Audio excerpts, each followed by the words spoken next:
ধার নিছি ঠিকই, ফেরত দিমু কইছি, কিন্তু তারিখ দেই নাই।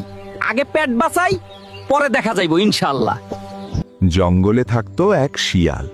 তার অভ্যেস ছিল খুবই খারাপ। একদিন শিয়াল বানরের কাছে গিয়ে বলল, বানর ভাই, একটু ফল দাও না, আমার বাচ্চা খুব অসুস্থ, পরে আমি ফেরত দেব। বানর বিশ্বাস করে তাকে খাবার দিল।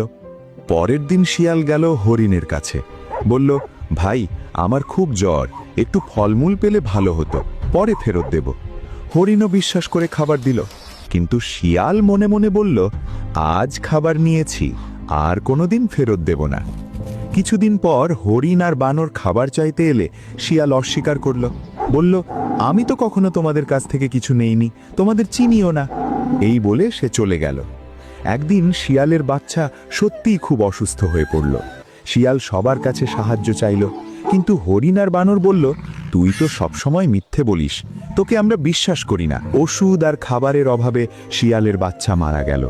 শিয়াল কান্নায় ভেঙে পড়ল, বুঝতে পারল সে নিজেই নিজের বিশ্বাস হারিয়েছে। মিথ্যে বলে আর মানুষ ঠকিয়ে কখনো বড় হওয়া যায় না। বিশ্বাস একবার হারালে সত্য কথাও তখন আর কেউ শোনে না।